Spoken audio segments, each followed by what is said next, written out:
করছি। তো তারপরে দেশি আলুগুলো যখন নিয়ে আসলো, আলুগুলোকে সিদ্ধ করে নিলাম। আর এই যে পেঁয়াজ, জিরা এগুলোকে সুন্দরভাবে বেটে নিয়েছি। তো বাটার পরে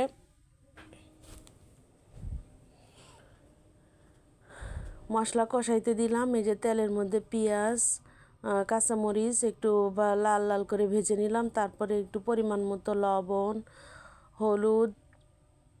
হলুদের গুঁড়া, এটা আমাদের নিজেদের ভাঙানো হলুদের গুঁড়া, কেনা হলুদের গুঁড়া আমরা খাই না। ধনেটাও তাই, আমাদের কেনা ধনের গুঁড়া।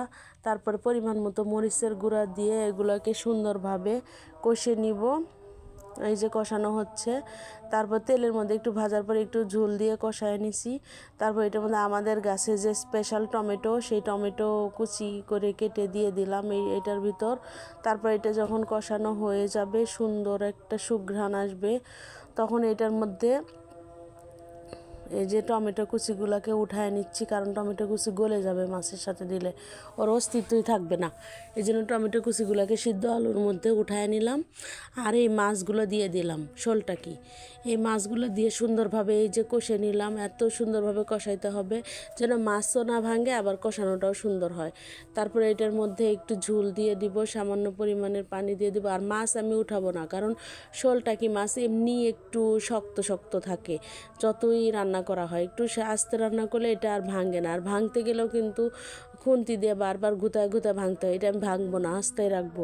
আর যেহেতু আলুটা সিদ্ধ করে নিয়েছি, টমেটোটা কষায় নিয়েছি, এজন্য আর অন্য কিছু যেহেতু বেশিক্ষণ কষাইতে হবে না, এজন্য মাছটা আর উঠানোর দরকার নেই। যদি লাউ দিয়ে রান্না করি তখন মাঝে মাঝে উঠায় ফেলি অন্য তরকারিতে রান্না করলে। তো এই দেখেন কত সুন্দর দেখা যাচ্ছে আমার তরকারিটা দেখতে। তো এটার মধ্যে আমি এখন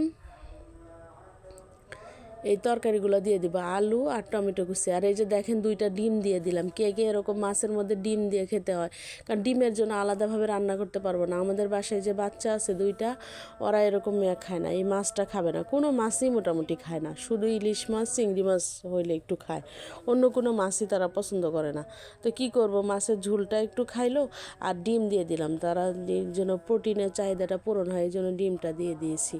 তো এই যে এভাবে রান্না হচ্ছে। তো রান্না যখন শেষের দিকে বলক উঠে গেল, তারপরে আমি কিছু পরিমাণ মতো ধনিয়া পাতা কুচি কুচি করে কেটে দিয়ে দিলাম, যেন তরকারির স্বাদটা একটু বেড়ে যায়। আমি ধনিয়া পাতা বেশি একটা পছন্দ করি না, কিন্তু মুসাবের আব্বুর খুব পছন্দ, তো এই জন্য আমার দিতে হয়। তো এই তো সুন্দরভাবে তরকারিটা হয়ে গেছে। তরকারিটা আর খুন্তি দিয়ে নাড়তেছি না, কারণ নাড়লে যদি ভেঙে যায় মাছগুলা, ডিমটাও যদি ভেঙে যায়, এই জন্য আস্তে আস্তে চারপাশ থেকে একটু নাড়া দিচ্ছিলাম। এই যে দেখতেই পাচ্ছেন তরকারিটা দেখতে কত লোভনীয় লাগছে।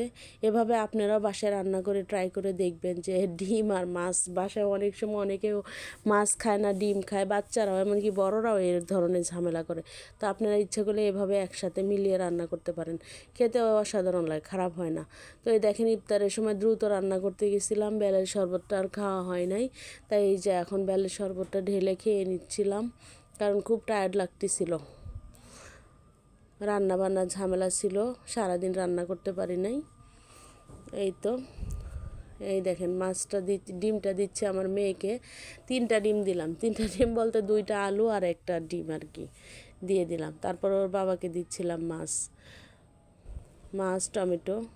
আর টমেটো তো কয়দিন ধরে আমরা আর কিনতেছি না, গাছের টমেটো পাকা শুরু হয়ে গেছে, সেগুলো 2টা 3টা করে ডালের মধ্যে দিয়ে খাচ্ছি, মাছ দিয়ে খাচ্ছি। আজকেও ওইটাই দিলাম, তবে স্বাদ অন্য টমেটোর চেয়ে খুব বেশি লাগে, কারণ কোনো ফরমালিন নাই, কোনো জীবাণু নাই, কোনো কিছু নাই, খুব ভালো লাগতেছিল।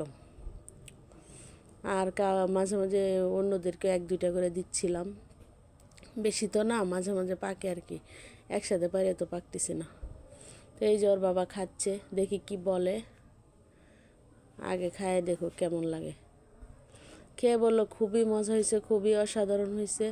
তার কাছে ভাল লাগলে সে অনেক কিছু বলে এক্সপ্রেশন দেয় যে হ্যাঁ অনেক মজা অনেক মজাই। দেখেন চেহারা দেখে বুঝতে পারতেছেন যে তার কাছে খুব মজা লাগতেছিল।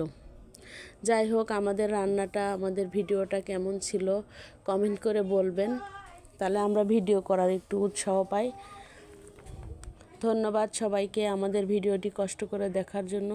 আশা করি পরবর্তী ভিডিও দেখবেন। সে পর্যন্ত ভালো থাকেন, সুস্থ থাকেন।